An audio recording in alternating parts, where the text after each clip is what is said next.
Student disengagement, the rise of AI, and many other pressures on higher ed are stacking up fast. How to Change the World and Instructure just released a white paper on the power of mass experiential learning. And yes, I said it, mass experiential learning. You have to check this out.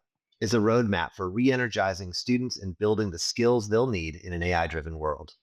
A link to part one of the white paper is in the episode description. And now, enjoy this episode sponsored by our friends at How to Change the World.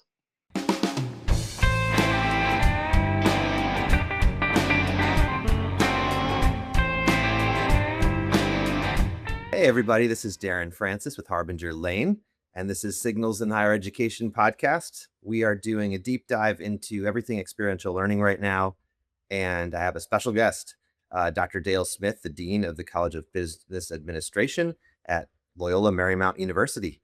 Welcome, Dale. Thanks, Darren. It's nice to be here.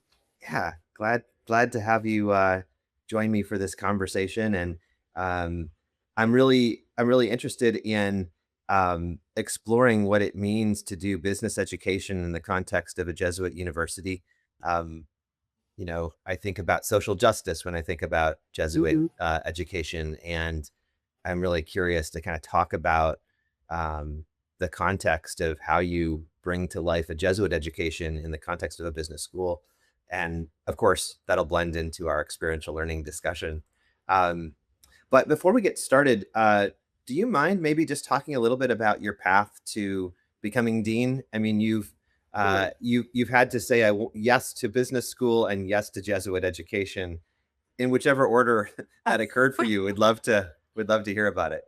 Yeah. So, interestingly enough, I think I could go back ages when I was trying to figure out, what did I want to be when I grew up? And like everybody else, you're in college, you're taking a variety of liberal arts classes. I remember taking a business law class and thinking, well, this is cool. And I'll take the LSAT and I'll go to law school. I mean, I'd always thought I wanted to be a lawyer. So this is going, way back to undergraduate years, and took the business law class, and it was interesting, but I realized this is not what I want to do. And so I figured, I'll get a master's degree and I'll still continue exploring it. And I ended up doing my master's at USC and really focusing in on organizational communication. And I think that's when I found that path to business. And as a graduate student, and then I was in the doctoral program there. And as a graduate student, I was taking a lot of courses in the what's now the Marshall College School of Business at USC, and discovering, wow, I loved the dynamics, the people aspect. What does it mean to manage people and values and culture? And those were the things that started to excite me. And I realized this is what I love doing. And I was working part-time in the business school at the time. So when I ended up putting my dissertation committee together, I actually chose somebody from what's now the Annenberg School of Communication and Marshall School of Business. So it was a very interdisciplinary degree that looked at the intersection of communication and organizational behavior in the business context. And that's what got me super excited. And then you finish your doctorate and you start applying to schools, and had a number of opportunities. And I ended up going to Georgetown University. First introduction to Jesuit business education. And, being sort of the curious one, there was a wonderful opportunity the summer before I started teaching. And I still remember this at Georgetown. It was a program that was done by Campus Compact. And it really fits in nicely with what we're going to talk about, because that opportunity was to learn how to integrate social justice into your teaching. And knowing I was going to a Jesuit business school, I thought this would be part of my educational transformation. And Campus Compact had us working that week with a group called So Others May Eat, SOMA. And it was a sense of working in the local community, working with homeless populations, and basically a soup kitchen. And it completely made me rethink the way I would be a teacher, that in engaging in audiences that I hadn't had much contact with as a child, all of a sudden I'm connecting and learning from what was at that point our community partner that we were working with, So Others May Eat. And that community partnership made me think about how do we develop our values? How do we develop the way we will be in the world? And it was an intense week that eventually resulted in us working on our syllabi and how we were going to teach the course. And for the next 4 or 5 years, I was teaching an organizational behavior course where the final capstone project that students worked on all semester was this deep dive into working with a community partner on all kinds of issues that were related to nonprofits, that were related in some respect to social justice. Now, I would say related to the sustainable development goals in some meaningful way. And this is going back 40 years. Um, and, uh, and the class would understand theories of organizational behavior in terms of the way they experienced it playing out. And they would learn not just from the classroom and their peers, but they're learning from their community partner, and that's shaping who they would become as they went out into the business world as business managers. So I share that story because I think that was a foundational experience of the teacher I would become, the university ecosystem that felt really comfortable. My husband was teaching at another institution, so next step was a joint career opportunity, and that's how we ended up on the West Coast. And then spent the next 20 years of my career at University of San Francisco, which was another Jesuit school. And again, I did not grow up Catholic, but this was something that really spoke to me in terms of the Jesuit perspective of formation and how students become who they are in their world, in engaging with the world. And as a professor who taught everything from power and politics in organizations to organizational behavior to small group dynamics, these were the courses I was teaching at the time. And that just enabled me to integrate what I had learned and how my formation was happening, which was very experiential. And continued to be involved in what we call service learning. Was very involved at University of San Francisco in a group, the McCarthy Center for Service and the Common Good. So these were all shaping experiences for me. And then, when you're in a university and you've chosen the academic life, opportunities come your way. Chair of the department, then I had a Fulbright in Hong Kong and continued the service learning with audiences in the Pacific Rim. And then when I came back as an associate dean. And once you're an associate dean, then schools start talking to you about becoming a dean. And that was my first foray out of Jesuit education. I went to a university in upstate New York as the dean of their business school.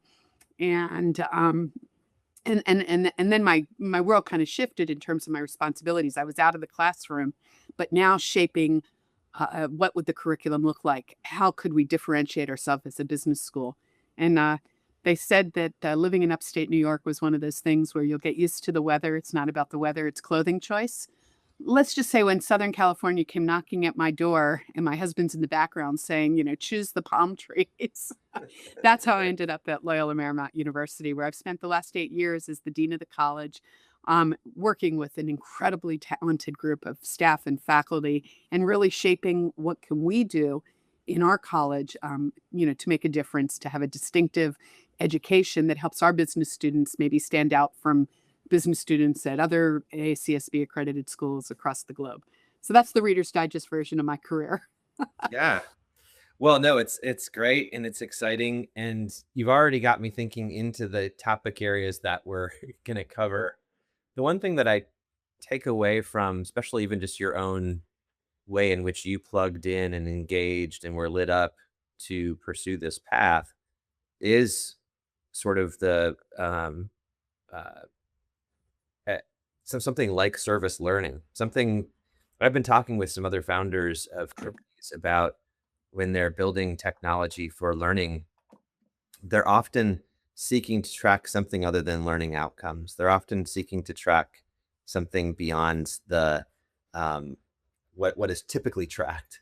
And I think it's because learning outcomes for learning outcomes' sake are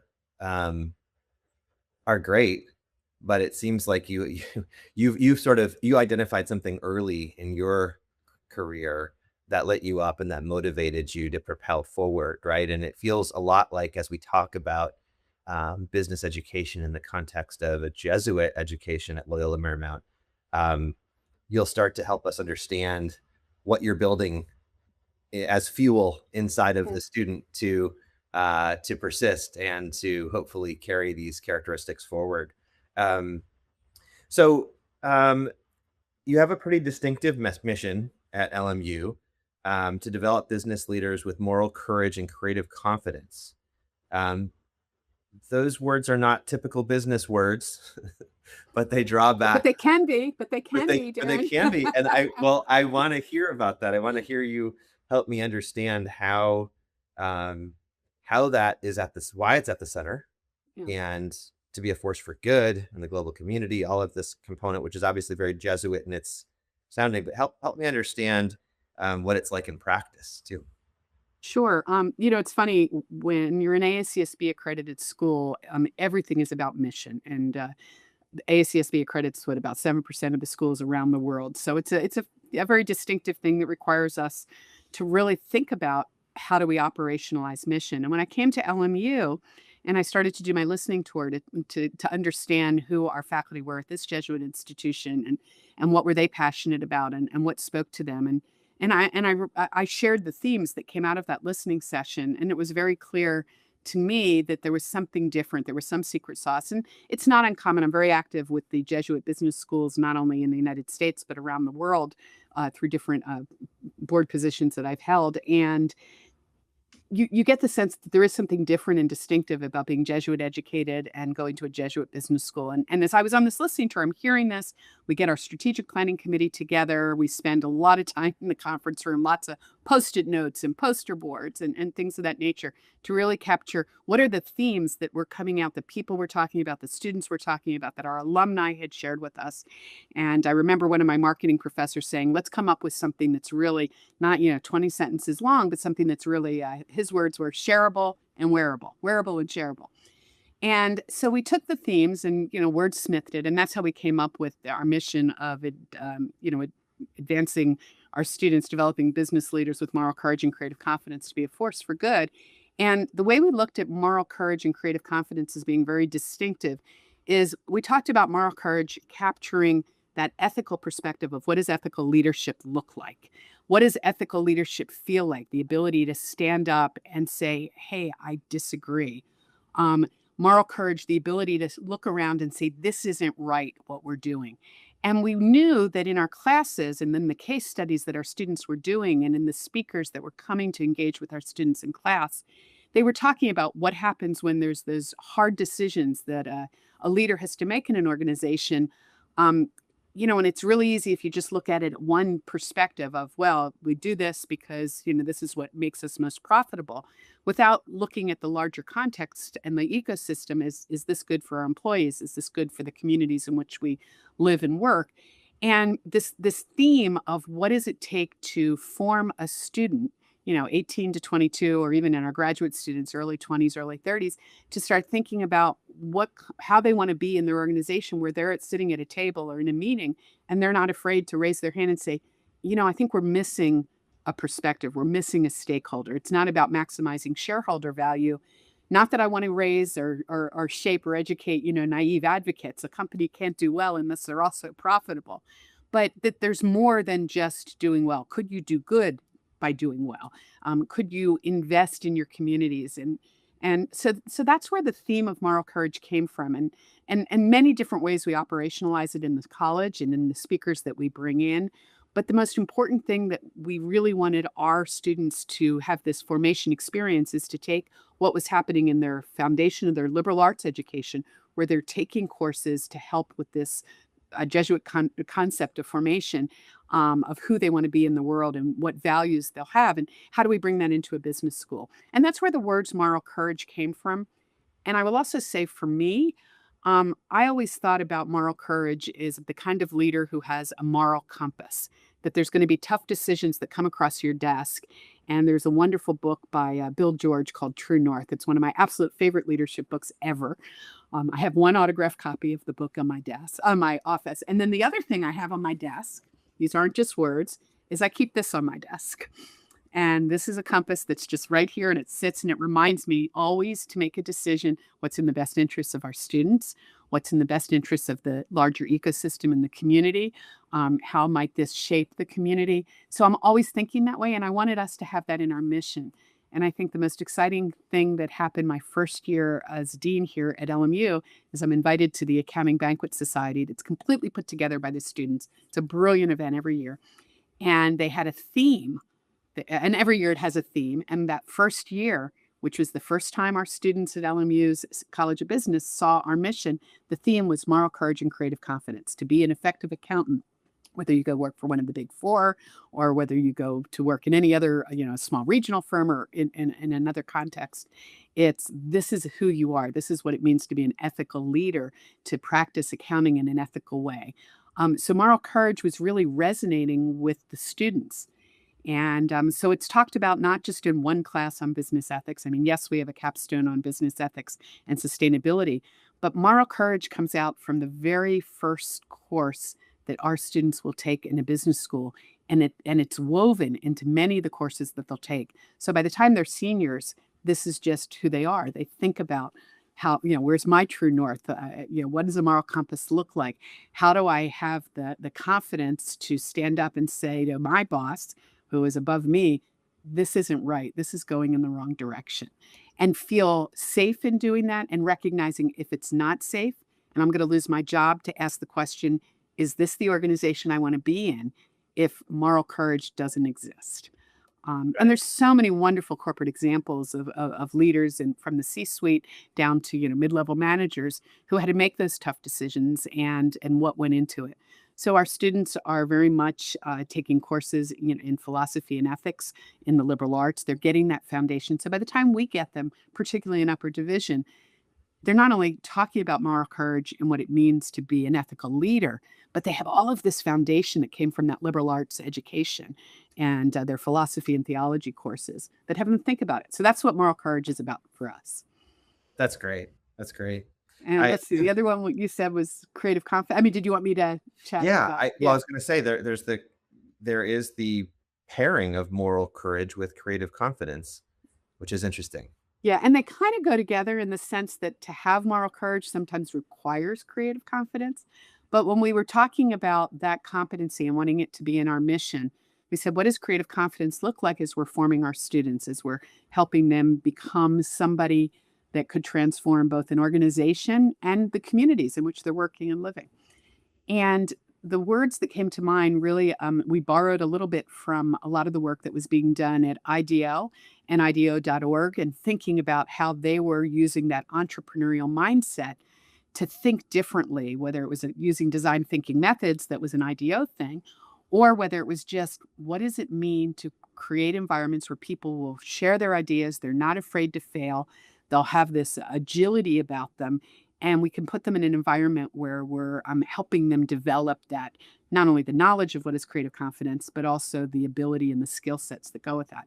So at every yield event that we do, every prospective student event that we do where we're trying to recruit students, I talk about our mission.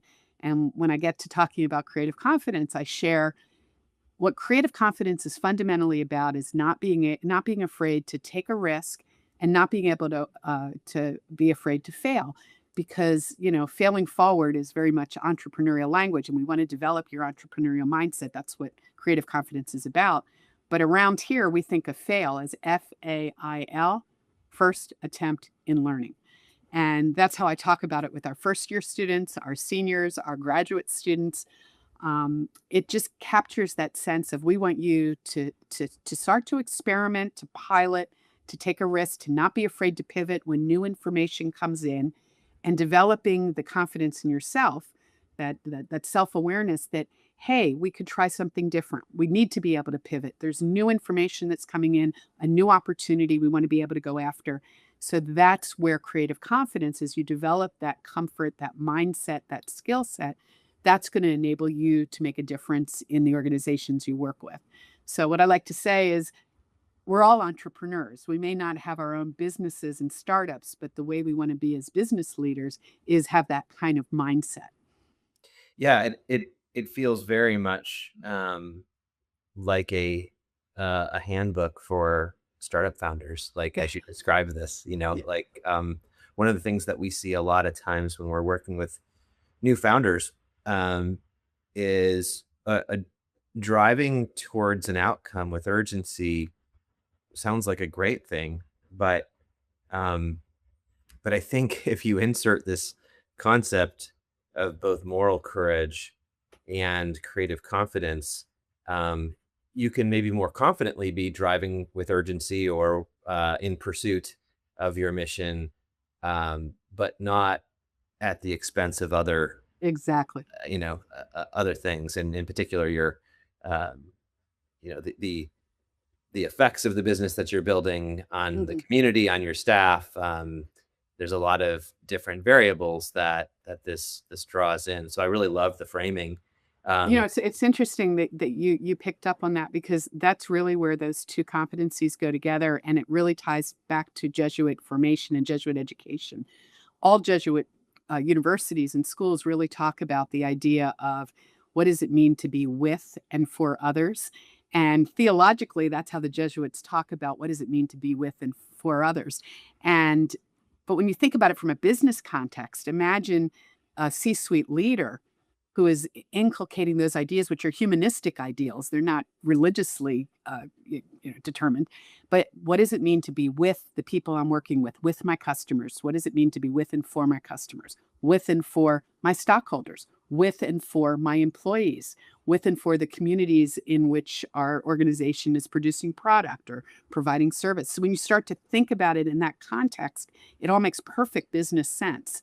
And if we can create in this business school business leaders with those two dimensions of moral courage and creative confidence, and recognizing that you're doing that with that background of Jesuit business education of what does it mean to lead with others and for others, that really changes the way you approach leadership. In leadership theory, people might talk about it as servant leadership. There's a zillion theories out there, but I think that's the notion of I'm not at the top of the pyramid leading down, but I'm maybe at the bottom supporting up, or I'm walking with. And I yeah, think that's the key. I love it.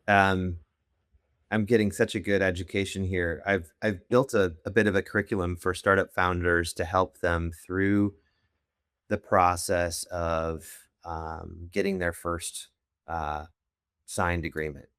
And I call the process not sales. I basically always I frame the idea of sales as being a dead concept in B2B, and in particular in higher education. That the former concepts around selling um, were always conveyed in a predatory nature, and Mhm, there was a client and uh, supplier. And so what we've done at my company is we've developed a framework that we just call the co-readiness framework, and it's really establishing with somebody very transparently mhm. what you're for, right? And what Right. you're trying to establish, and then if there is uh, interest, that's great, but you want to sort of work together with that potential client through a process of discovery of each other. Like, what are Right. your, like, both at an institution, what are the processes to getting this off the ground? And for me as the founder, maybe what are some of the concerns that I have Mhm. about how this works, but just going through it in a collaborative state. Yes. And Yes. so when you talk about with and for the customer, and you frame all these really great things around moral courage and creative confidence, I feel like I just need to have everybody go take a course at LMU, Tidy Business School, and then come back and join me, and we'll talk through how to be effective leaders. This Y is y great. Well, it's funny. I think what you just captured as you described your own business is this notion of whether you're working with founders or anybody else. Um, the key is relationship, not transactional, right? It's a relational thing that we're co-creating together, as opposed to this transactional thing where I have a product, you're going to buy it, or I have a service that'll help your company, and you're going to buy it, and then it ends. And I don't to be effective. I mean, even in old traditional sales, the way you used to talk, to be effective isn't that the first time I sell you something, great, you bought it, but it only works if you want to come back and you tell 10 other people to work with me, right? Right. That's when there's success. Well, that's because we developed a relationship. There's trust, there's integrity in the process. If you have a problem, you're not afraid to come and talk to me about it. Or if I have an issue or something my company can't do for you, if we're trustworthy in a relationship and it's not just a transaction, then we can have that conversation and do joint problem solving. It's a very collaborative process that Yeah. builds credibility. It builds reputational capital. And you're going, and it doesn't matter if it's a restaurant and it's a meal, it's how you are treated. And if it's Yeah. just, you're at an expensive restaurant and you pay and that's it. But if you're made to feel like, no, we're developing something special here, you are going to tell other people and you're going to come back. And when there is an issue, you're not going to be afraid to talk about it. And Right. I think to be effective in business, that's got to be part of the culture. Yeah, I can't agree more. Well, this is great. Let's talk a little bit about uh I want to move into the curriculum on some level, but I've also sort of tagged that you have something called the CBA Advantage program. Mhm. And I wonder if we should start there because I know this gets into mission competencies. Sure. Yeah. So one of the things that was important to me when I got here to LMU is we were trying to figure out what's the product that we create as an educated student, and that's done in collaboration with lots of people across the university. And we were saying, but what's going to make our business students stand out? So we had this idea that not everything that a student learns and not how a student learns how to be in the world comes from textbooks and classrooms and lectures and it's something more. So we imagined, working with a group of people, what would it look like to establish a really strong extracurricular and co-curricular program that is completely connected to our mission.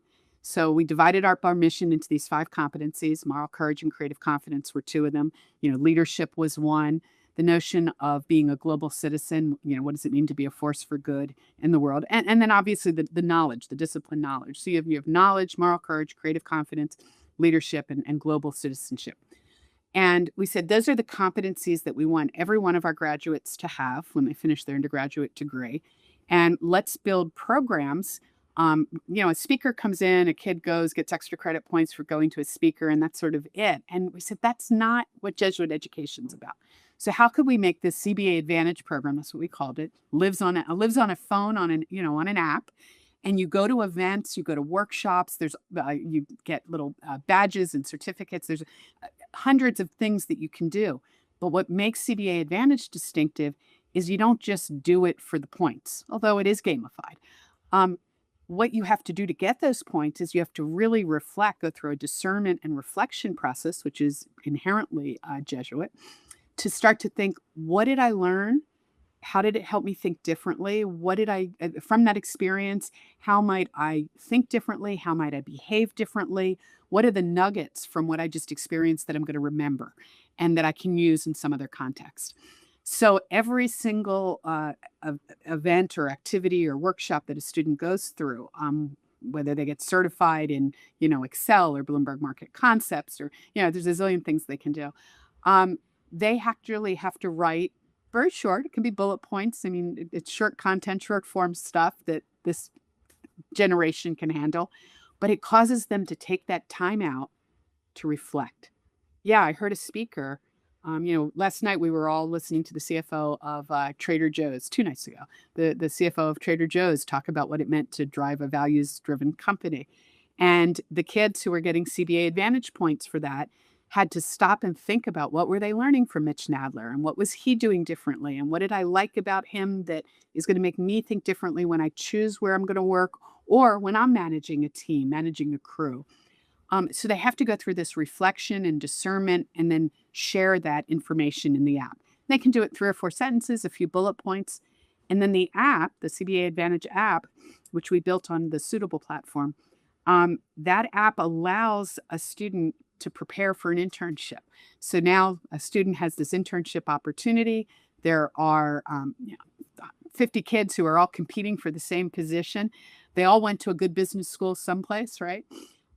How's our kids going to stand out differently? Well, because they have that app, they can go back and look at 2, 3, 4 years of those things that they experienced outside the classroom and what they learned from it and how it shaped who they are and how they think. And now they're one-on-one with you, Darren, as the prospective employer, and they can say, yeah, I've got the background in marketing, but I don't want to just tell you what I know. Let me tell you what I can do. And they start to talk about what they did that could be outside of the classroom that really shaped who they'll be in your organization if you hire them. And so that app allows them to take all of the reflections that they've done over a 4-year experience and really think about what all of that means and how they're differently. So they're not just going to tell you what classes they took and what knowledge they have. They're going to talk about values and behaviors and attitudes. They're going to talk about their challenges, how they saw opportunities. It's a very different kind of piece of their educational background. They'll remember those experiential opportunities they had when they were at a business plan competition. And it wasn't so much who won the competition, but what it was like working on the team and when they had a challenge and how to wrestle with that. And the questions that we ask kids for the points that they're earning in CBA Advantage gets them thinking deeper about the experience. Mm. Yeah. Yeah. It sounds like it really would. Um, yeah. And it's the kind of thing that I feel like is a gap in a lot of education today, from knowledge to application. Hmm. Um, I love that you've just put Well, this. we force the application, because if I just say, "Tell me three things you learned from last night," that's not meaningful. But if I asked you, "How did what you hear last night help you think differently, and what might you do differently as a result of what you heard?" Yeah. You're going to think deeper. And by the way, AI can't do that for you, Right. right? Right. Right. So you're going to think about it differently. It's not just executing on the question. You have to make some judgments. You have to critically evaluate. You have to discern. You really, it's just, it captures a different way of being. It's the only way Yeah. I can, Oh, I talk think about that's it. I think it's very powerful.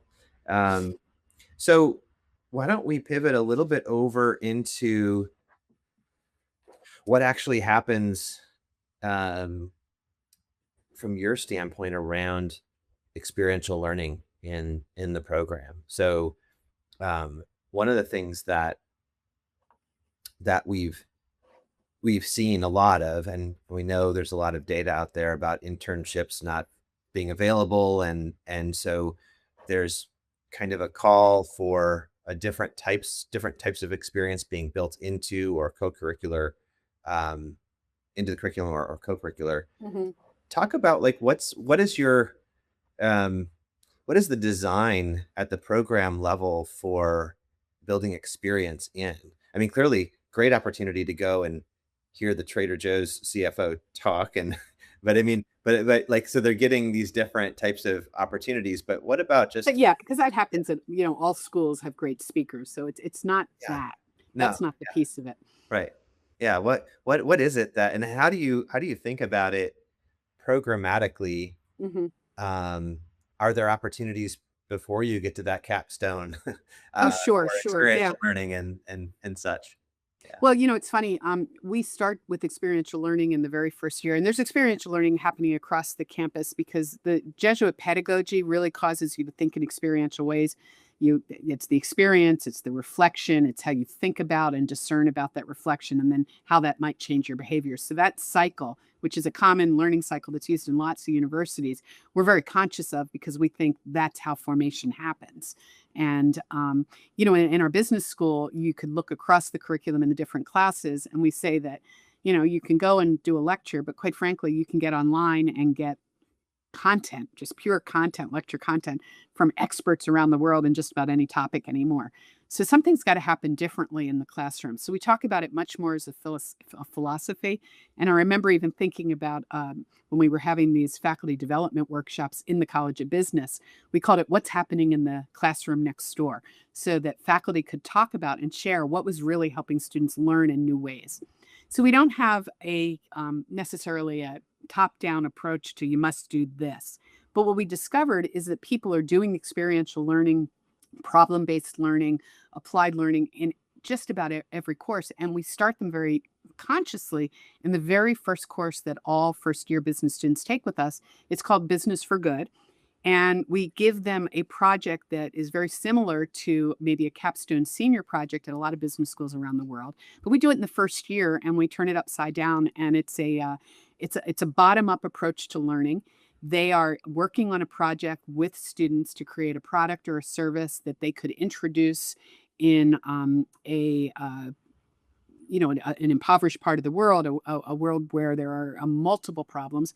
We work with NGOs around the world to do this project, and our students are interviewing and learning from community members that live as in India, in Honduras, in Mexico, in Tanzania, so we're in Africa. So they're talking to community members and understanding what those community members are experiencing, and then trying to take what they're learning in the class, these business principles. How could we apply that and come up with an idea that we could then take back to this community and say, would this work? Tell me, are we in the right direction, or getting feedback to test a concept? And while the students aren't necessarily going to the community, although we do have lots of opportunities where students can do that, that first year is giving them a sense of a business principle or concept that I learn until I have a chance to talk to a prospective customer, who are the stakeholders that would be involved in this project, and test that idea out with them, and then learn from what I hear from them, and then tweak and iterate to get the concept better, and to recognize that, I can't continue the work unless I'm also profitable. So they're learning all about business models, but that I can also impact people and planet, et cetera. So it's a very triple bottom line kind of orientation to business, but they're doing that experiential piece in the very first year. And then all during their 4-year experience as undergrads, and this happens in our graduate programs as well, things are very project based. They'll work on a project with a community member for a company. I just sat in on one of our marketing classes literally on Wednesday afternoon of this week, and they're working with a company around a marketing idea to help the company imagine how do they market a product that had very traditional values and a traditional audience, and do it for a Gen Z. And they go through all of the processes, so all the theories they're learning of how you might develop brand strategy.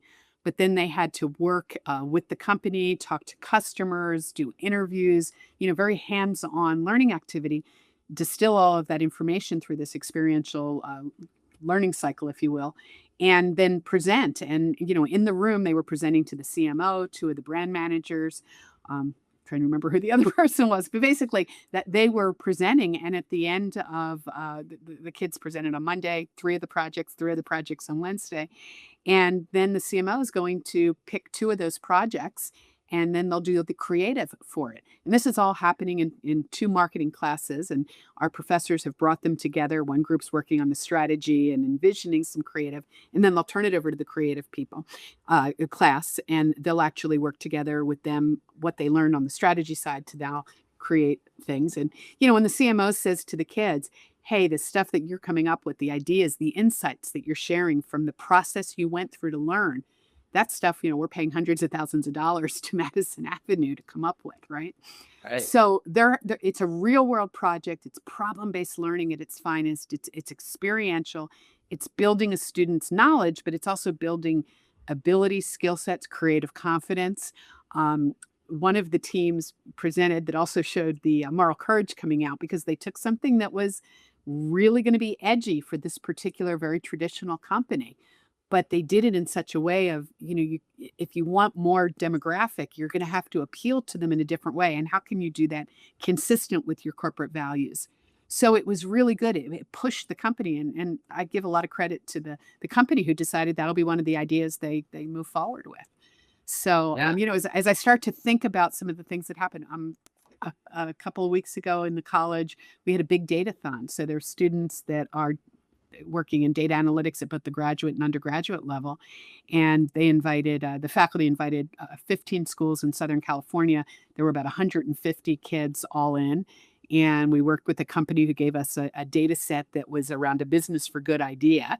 So it was a gender equity and salary. And there were two data sets. And another one was response time on when there's an emergency and you have to send helicopters and out, and you have to do that with the labor law, really great, sophisticated data sets. So the kids were working on how do we analyze this data and make recommendations and tell a story, but it's real data.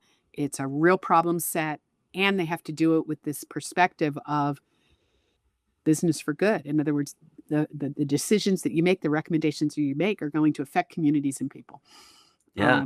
And, so that's the kinds of things and for every single discipline in the college, I could probably, share other experiential things that we're doing. And then in the university, we have a Center for Service and Action where students can do projects there. I remember a few years ago, we sent a group of kids to Africa who were working with women entrepreneurs and learning learning from the women entrepreneurs there, and then also volunteering and doing work, and the debriefing process on that was just brilliant, um, in terms of how students thought about the issues that they were, being confronted with. And for many of them, it was the first experience, not only out of country, but out of state and some out of county. Right, right. That reminds me, I was gonna ask you, but, given your international experience, uh, about whether or not you feel like um, the current state of experiential learning in business schools, if you notice that it's different in different countries, if you notice that it's, the way that schools are structured, are they are they ahead of us? Yeah. Are they Well, yeah. behind? Like, what's Yeah, the no. I think you're raising a good issue. I think, doing experiential learning, an approach where the knowledge is really created from the direct transformation of experience. I mean, to be able to do that well, you can't do it in a class with 500 students, right? I mean, that would be so difficult to do. So I think our business school and other Jesuit business schools around the world who are all able to do this learn by doing, coupled with this reflection process. I think that's much easier to do when you've got classes of 30, maybe even 40. But, ideally, if you've got classes between 20 and 30, the key components of what experiential learning is fundamentally about to really develop this critical thinking and problem solving and skill development kinds of things. To do that, you kind of have to have small classes. And I mean, I am sure there are schools around the world that have opportunities for students to do it maybe outside of the classroom, but to actually be in a classroom around the world or here in the United States where you're at a giant school and there's 400 people in the class, I don't know that you're going to do that much. Maybe in the labs you can do some of that. But what I can tell you is in classes where, I mean, at LMU, there are maybe 5 classrooms across the campus that hold more than 30, 35 students. Our learning spaces are intentionally smaller. So that makes it easier to do that kind of process oriented, method, if you will. I think it is harder. Are we ahead of everybody? No, I think experiential learning is happening in the most innovative schools across the globe. And I think it's really unfair that higher ed is being so criticized and crucified in the press these days for not providing a value education. Because the truth is, when you actually take a chance to go deep and find out what's actually happening on a campus, how are students learning?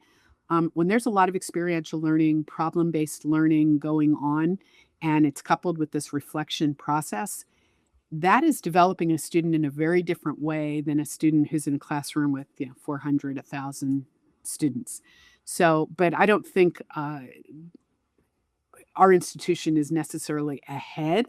I think we're definitely one of the leaders in this space. I think most Jesuit institutions are, because Jesuit pedagogy, that's how we operationally define, is that we're going through those processes of reflection and discernment and how that transforms who we are in the world. So, but lots. I mean, when I talk to colleagues through the International Association of Jesuit Business School, the Jesuit business schools around the world are definitely doing this kind of work. When I go to an international AACSB meeting, and different schools are sharing the innovation that they're doing around curriculum development and how they're using everything from internships to pedagogy inside the classroom to help shape who a student is. You can see great, brilliant examples all over the world. And I think that's what frustrates those of us who are in higher ed, to read how we're being butchered in the press about we're not providing something of value. And I feel like saying, you don't know what we're doing. right? I don't know what your vision of education is, but come and spend a week with us before you write your article about saying, there's no value in higher ed, and, and how we've just been crucified on the press. Because Yeah, I will put our students who go through this experience up against a student who hasn't been in this experience, and I'll show you a different kind of leader. I'll show you a person who is formed very differently. yeah, Now, that's not to say there aren't other great experiences that can help shape who somebody becomes in the world, and not everyone has the same access to an education as we hope that we can provide, and we continue to try to provide more and more access. I'm just saying that you can't throw out the baby with the bathwater, and and do the homework. And I think we're seeing it not just in colleges, but in, the best education in primary schools and high schools are diving deep into this, particularly in an AI world. I mean, what makes Yeah. us fundamentally human, right? Right. When we start to deconstruct that, what comes out are things that you need to give students experience in, and then you have to do guided learning. How do I make sense of that? Right. Distinctiveness. And it's when you have that gifted teacher who can help a student do that, that you create these memorable moments from a student's educational experience that is second to none. Yeah. Yeah. Um, I I agree with you. I think there's I'm inspired with a lot of the conversations that I'm having with different types of Mm, institutions. Really, I just had a conversation with the rector, which is basically the president at this Brazilian mhm, mhm, university, um, and uh, he was talking about they're an engineering school, and mhm. he was talking about um, how fundamentally they've seen this massive shift in their own retention of engineering students because they used to always have a almost a pride in the fact that they couldn't retain students because students would quit because then only the best ones would stay. And I Right. think what he learns was that there are ways that we can enable a lot more of the students who are dropping out. And so they created this idea or started to really double down on this idea of human-centered engineering, Mhm. which is really a lot of what you're talking Oh, about. So absolutely. we talked about these concepts of really driving home in that case for an engineering student the not just the value of building the bridge, but the value of what that bridge will be in the community and like going deep into the community itself to find out like what the needs are and Mhm. really attaching your work to a level of value and meaning that if you just left it on the page of the Yeah, textbook or in the lecture theater, you would completely miss yeah. so much of what sort of propels you forward. Um, and That's such a great example because, I mean, human-centered design very much is that sort of design thinking approach, and it's recognizing that you're not just learning from experts, you have to learn from users, and, going into the community and learning from people. It just fundamentally changes what you come up with. And the fact that they're doing that, I mean, I can't I can only imagine that if you're an engineer with an engineering mind and you're designing for people, um, you're not designing just on the technical specs, you're thinking about every aspect of it, and that's gonna create a pride in what you're doing that's very different. You're feeling it in the heart, not just the head. In fact, it's funny when I'm asked, when students create products, and our entrepreneurship program generates a lot of startup and new ideas and new products, and, we've got some really cool experiential programs like that bring engineering students, science, and business together, and they're creating, and I always get a question from a student, "Well, if I create this here, are you gonna steal my IP or take a piece of it?" And my classic response is, "No, I take equity in hearts and minds." In other words, I want to provide you with the content. I want you to feel it here so that you can pay it forward, 20 years from now or sooner when you're incredibly successful. You're going to remember where you got all of this. And then you're going to want to come and mentor the next generation. And, if your company makes it big, maybe you'll fund that best experience that a donor funded for you to be able to do. But I said, so no, our equity stake is in hearts and minds, and that's how a university should function. Now, easy for me to say that at a small university. I'm sure the research in universities take a very different perspective, but no, I mean it makes a ton of sense. I feel like we've covered a lot of ground today. You've given me a real view into business education in the context of the Jesuit philosophy and design, but also uh, how you've really sharpened the experiential learning journey for mm, students. But I wonder from here where you sit today, looking out, um, we always are in uncertain times, but they feel more uncertain today for various reasons. And but I just wonder, what is your biggest hope or mm, dream for where where a lot of these great possibilities can flourish and grow 5 years from now? yeah. Yeah, it's a tough time to be in the world right now, right? I think ironically, it probably goes back to my hopes and aspirations. Probably go back to our mission statement of what does it mean to be business as a force for good in the global community.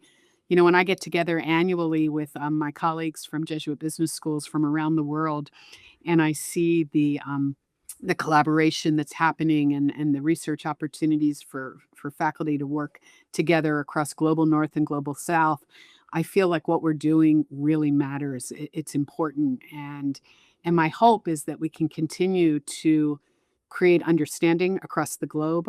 Pope Francis probably said it best when he said, you know, our mission is we have to care for our common home.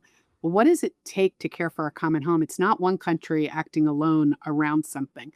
It really is going to require the kind of global collaboration and cooperation that my hope is in the next generation. I don't see it now. I mean, you see it in bits and pieces, but if we're educating the next generation to feel that business is so interconnected, the global community is so interconnected. I mean, our supply chains are inherently global for any major product that we're making. What can we do to educate this generation to recognize that it's not just the business knowledge, but it's the ability to collaborate north and south. It's the ability to think of the global community as we all have this home that we share. So we're going to have to work through our issues. We're going to have to work through the conflict. We're going to have to work through cultural differences. So my hope is that we continue to educate starting at a very, very early age, that there's more that brings us together. There's more that makes us similar in terms of our values and our attitudes and what we want. And to do that requires education. And how do we create education for everyone so that no matter whether they're at a small private school or a public institution or other modes of bringing people together to learn so that they can apply and make the world a better place. That's why I got into education. It's what motivates me. It's the joy of my job every single day, that I think that what we're doing as educators is in some small incremental way ultimately making the world a better place, because we'll turn out these students who think about the world differently and who they want to be in that world. And if we can do that, then the planet that our generation has wrecked, I believe, I'm really hopeful of what can happen. And there are these, I mean, even the business school accreditor talks about business school accreditation is one of the most important things we can talk about in business schools is what's our societal impact? How are we making society better? So those aren't just words to me. I mean, we live that. It's what keeps us going. What motivates me to tell my husband I'm not ready to retire. We still got work to do. We got work to do, and we have to do it. And we can't do it alone in our own little ivory tower school. We have to do it in collaboration with other schools, not just in California, not just across the US, but truly this global community. So I'm super excited about those conversations continuing this summer when our school hosts the International Jesuit Business Schools to come and engage around these issues about disruption and sustainability and how do we make the world a better place and use business as a force for good. And then at the end of the week, we'll have a conference that is going to bring together all of the schools, not necessarily faith-based institutions, but all of the schools who work on innovation around the Sustainable Development Goals and care deeply. It's called Prime. It's Principles of Responsible Management Education, and we're hosting the biennial North American meeting. And so that week, and we threw another conference in the middle just because we could, and needed something to tie it all together. We'll bring corporate leaders and and private and public sector leaders together with educators to do some tri-sector innovation around what can we do to make the global community better. That is so amazing. I think the now that goes on in what week in July? July 12th through 18th. It's called The World Comes to LA. You can read more about it on our web. Now I sound like a commercial. You can read more about it on our website. Just click on LMU. The World Comes to LA. They are coming to play football too, but the last game in Los Angeles is played, I think, on July 10th, and our conference starts on the 12th. Great, great. So, Well, I would encourage everybody to make it for important conferences like this in particular. It is kind of conference season as we think about a lot of options, but I really think three packaged into 1 week in LA sounds perfect to me. Uh, Well, thanks, Sharon. This was fun. I mean, I love to talk about this stuff. So yeah. Well, I really appreciate you taking the time, and I look forward to learning more, and we'll talk to you again soon. sounds good. Thanks so much.